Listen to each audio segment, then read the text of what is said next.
ஜெய் சாய்ராம், ஜெய் சாய்ராம், ஜெய் சாய்ராம். உலகெங்கிலும் இருக்கிற என்னுடைய சாய் சொந்தங்களுக்கு கூட்டு பிரார்த்தனைகளை வெற்றிகரமாக நிகழ்த்துவதற்கு என்னை பெற்ற பெற்றோருடைய வாழ்த்துக்களாலும் நான் மனதிருந்த எல்லா தெய்வங்களுடைய பிரதிநிதியாக இருக்கிற நம்முடைய சாய்நாதருடைய பேரருளினாலும் உங்களுடைய பேராதரவினாலும் இத்தகைய பிரார்த்தனைகளை வெற்றிகரமாக நிகழ்த்துவதற்கு முயற்சி செய்து கொண்டிருக்கிறேன். இந்த முயற்சியில அநேக சாய் சொந்தங்கள் நீங்கள்லாம் ஈடுபட்டிருக்கீங்க. உங்களுக்கு நான் ஒரு முக்கியமான விஷயத்த, மகிழ்ச்சியான விஷயத்த சொல்ல கடமைப்பட்டிருக்கிறேன். அதாவது அத்திவரதரை அனைத்து உலக மக்களும் பார்த்து தரிசனம் செய்யணுன்றது ஒரு பெரிய மகிழ்ச்சியான ஒரு விஷயமா இருக்குது, தேவையான விஷயமா இருக்குது. எல்லா மதத்தினரும் பார்க்குறாங்க, அதுதான் ஒரு பெரிய விஷயம். கடவுளே இல்லைங்கிறவங்களோட பார்க்குறாங்க.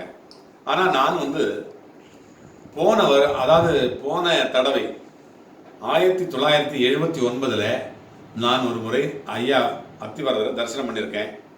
அதே மாதிரி இந்த வருடம் நான் பண்ண முடியுமா, ஏன்னா இவ்வளோ கூட்டம், கட்டுக்கடங்காத கூட்டம் இருக்குது, நான் தரிசனம் பண்ண முடியுமான்னு ஒரு யோஜனை. அதோடு இல்லாமல் குடும்பத்தோடு போய் பார்க்கணும். அம்மாவுக்கு இவ்வளோ கூட்டத்தை பார்த்தோம்னா அலர்ஜி. அதனால் நான் சங்கல்பம் பண்ணிக்கிட்டேன், இந்த வருஷம் நான் பார்க்கணும்னு சொல்லிட்டு. ஆனால் நான் மட்டும் ஒரு பிரார்த்தனை விஷயமா வேலூர் வரைக்கும் போக வேண்டிய நிமித்தம் நேற்று வந்தது. ஆக வேலூர் போயிட்டு 12 மணிக்கெல்லாம் எனக்கு வேலை முடிஞ்சிச்சு. திருப்பி நான் வரும்பொழுது காஞ்சிபுரம் வழியில் நான் வந்துக்கிட்டு இருக்கேன். வரும்பொழுது பார்த்தோம்னா தலையா கடல் அலையா அப்படிங்கிற அளவுக்கு காஞ்சிபுரம் முழுக்க தலையும் கடல் அலை மாதிரி இருக்குது. நிறைய வண்டிகள், வாகனங்கள் ஒரே இதுவாக இருக்குது. நான் ஆட்டோவில் போய் இறங்கி அந்த கோவிலுக்கு அருகில் போகிறதுக்கே ரொம்ப சிரமப்பட்டேன். ஆனால் கிட்டத்தட்ட 7 தடைகள், காவல்துறை அதிகாரிகள் ஒரு தடையிலையும் ஒரு அந்த பேரிகார்ட்லேயும் ஒரு 20 பேர் ஆணாகவும் பெண்ணாகவும் அதிகாரிகள் இருக்காங்க, காவல்துறை அதிகாரிகள். இவங்களெல்லாம் கடந்து நான் உள்ளே போகணும்.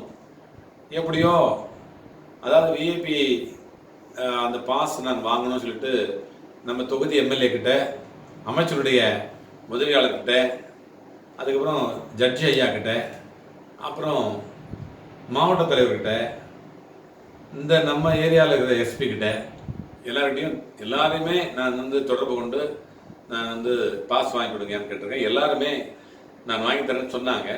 ஆனால் திரும்பி நான் தொடர்ச்சியாக அவங்கள தொடர்பு கொள்ளலை. அவங்கள தொந்தரவு பண்ண விரும்பலை. இருந்தாலும் கூட நான் தனியாக போயிட்டு நான் திரும்பி வந்தேன் இல்லைங்களா. வேலூர் வர்ற பொழுது பார்த்தோம்னா இவ்வளோ கூட்டம், இத்தனை தடையெல்லாம் தாண்டி நான் உள்ளே போகிறதுக்கு எந்த விதமான ஒரு அடையாள சீட்டும் இல்லாமல் நான் உள்ளே போயிட்டே இருக்கிறேன். போகிற பொழுது பார்த்தீங்கன்னா இதுக்கு எந்த விதமான தடை இல்லை, யாருமே என்னை கேட்கல. அதாவது விஐபி விவிஐபிக்கு தனியாக இருக்குது, விஐபிக்கு தனியாக இருக்குது. இந்த மாதிரி இருக்கும்பொழுது அதில் எந்த விதமான ஒரு இதுவும் இல்லாமல் நான் போகணும்னு முயற்சி பண்ணுறேன். சங்கல்பம் பண்ணிக்கிட்டு நான் போகிறேன். போகும்பொழுது என்னை யாருமே எதுவும் கேட்கல. கடந்த 1979 வருடம் நான் எப்படி தரிசனம் பண்ணணும், அதே மாதிரி அவ்வளோ கூட்டத்தில் நான் போகும்போது எத்தனை சீக்கிரத்தில் தரிசனம் பண்ணணும், குறைந்தது 1/2 மணி நேரத்தில் நான் தரிசனம் பண்ணிட்டேன். யாருமே என்னை கேட்கல. நேராக போயிட்டே இருக்கிறேன். கடைசியில் மட்டும் போகும்போது அந்த உள்ள எல்லாரும் நுழையிற இடம் இருக்குல்ல, தரிசனம் பண்ணுறதுக்காக போகிற இடத்துல அவங்களோட நான் சேரக்கூடிய நேரத்தில் மட்டும் ஒரு எஸ்பி அங்கே இருந்தார். அவர் யார் நீங்கன்னு கேட்டார். நான் ஒரு சாய் பக்தன் அப்படின்னு தான் சொன்னேன். பத்திரிகையாளர் சங்கத்தினுடைய ஆலோசகரனும், நேஷனல் இந்தியன் டெம்பிள் ஃபெடரேஷனுடைய உப தலைவரனும், சாய்பாபா கோயில் வச்சிருக்கிறனும், பிரார்த்தனை மையம் வச்சிருக்கணும் சொல்லலை. எதையும் நான் சொல்லவே இல்லை. நான் ஒரு சாய் பக்தனுங்க அப்படின்னு போங்கன்னு சொல்லி உள்ள அனுப்பிச்சிட்டாரு. அந்த அத்திவரதர் இருக்கிறதுக்கும் நான் நுழைஞ்ச இடத்துக்கும் இதில் 20 அடி தான் இருக்குது. அந்த வசந்த மண்டபத்தை குறைஞ்சபட்சம் அந்த படிக்கட்டு தான் இருக்குது. நான் உள்ளே போனேன். போகிற பொழுது நான் வீடியோ எடுத்திருக்கேன். அதையும் கூட தொடர்ச்சியாக நான் இந்த இந்த வீடியோவுக்கு அடுத்து அந்த வீடியோ நான் போடலான்னு இருக்கிறேன். பாருங்கள், அவ்வளோ கூட்டம். நிறைய யூடியூப்பில் நீங்கள் பார்க்குறீங்க. இருந்தாலும் கூட நான் போகும்போது எவ்வளோ கூட்டம் இருந்து நீங்கள் பார்க்கணும் இல்லையா. அதுக்காக அதில் அத்திவரதரையும் நான் எடுத்துருக்கிறேன்.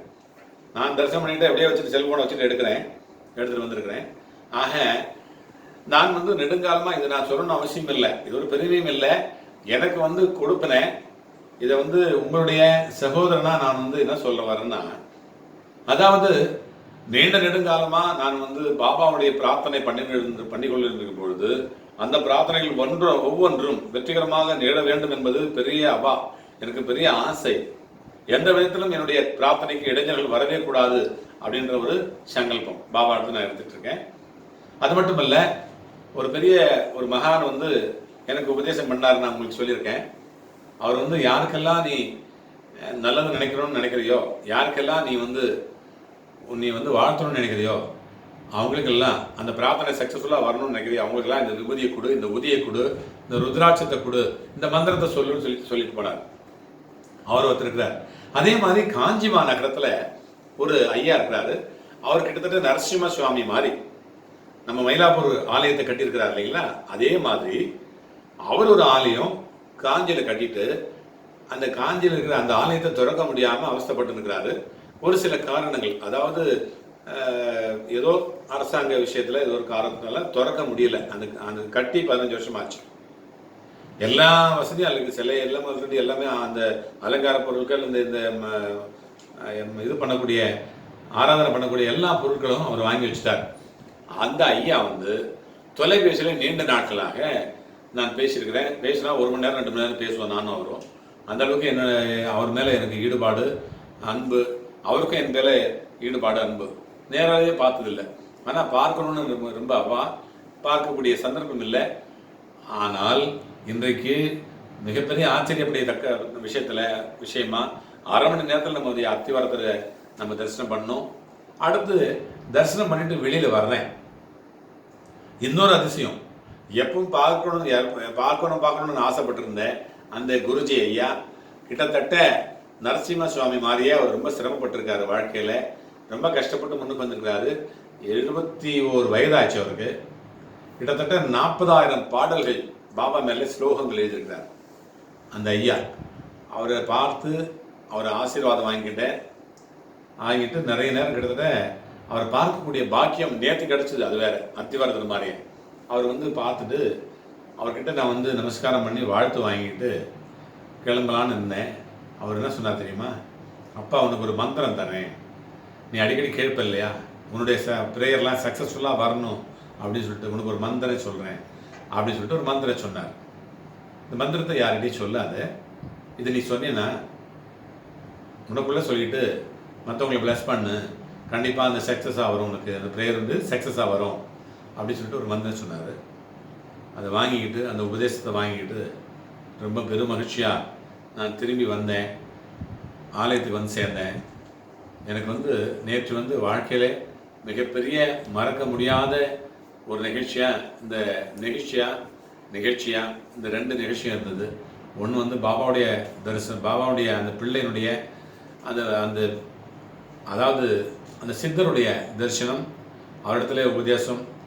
2வது நம்முடைய அத்திவரதருடைய தரிசனம். இது 2மே எனக்கு நேற்று கிடைச்சிது. அது கிடைச்சதுக்கான ஒரு காரணம் நீங்களும் கூட நான் நல்லா இருக்கணும்னு சொல்லிட்டு நீங்கள்லாம் பிரார்த்தனை பண்ணிக்கிறீங்க. அதாவது என்னோடு செய்யக்கூடிய அந்த பிரார்த்தனைகள்லாம் சக்ஸஸ்ஃபுல்லாக வரணும்னு நீங்களும் வேண்டிக்கிறீங்க. ஆகையினால நம்ம பிரார்த்தனை மையத்தினுடைய இந்த சக்தி, பாபாவுடைய சக்தி, நம்ம சொல்லக்கூடிய அந்த மந்திரத்தினுடைய சக்தி, நான் உண்மையாக அது மனப்பூர்வமாக, ஆத்மார்த்தமாக, நேர்மையாக, ஒழுக்கமாக, மேன்மையாக, ஆன்மீகமாக, தொடர்ச்சியாக செய்து கொண்டிருக்கிற இந்த சக்தி உள்ள இந்த பிரார்த்தனைக்கு இதெல்லாம் வெற்றிகரமாக திகழ வேண்டும் என்று நீங்கள் எல்லோரும் செய்து கொள்ளக்கூடிய அந்த சங்கல்பத்தின் பயனாக இது நடந்தது, இது நிகழ்ந்தது, இது உங்களால் நிகழ்ந்தது, பாபாவால் நிகழ்ந்தது என்று நெகிழ்ச்சியாக சொல்லிக்கொண்டு இனி வரும் காலங்களிலே நாம் செய்யக்கூடிய ஒவ்வொரு பிரார்த்தனையும் வெற்றிகரமாக திகழவிருக்கிறது. நாம் அனைவருமே மகிழ்ச்சியாக பாபாவுடைய அந்த மடியிலே தவழ்ந்து விளையாட போகிறோம்.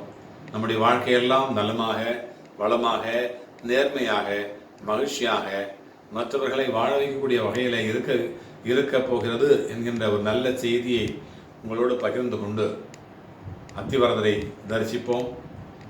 நம்முடைய எல்லா தெய்வங்களுடைய பிரதிநிதியாக இருக்கிற நம்முடைய சாய்நாதரை நாம் நமஸ்காரம் செய்வோம்.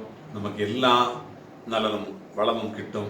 பாபா தரிசனம், பாவ விமோச்சனம், வியாழன் தரிசனம், விடியல் நிதர்சனம், வண்டலூர் வாருங்கள், வரியெல்லாம் மறப்பீர்கள். ஜெய் சாய்ராம், ஜெய் சாய்ராம், ஜெய் சாய்ராம்.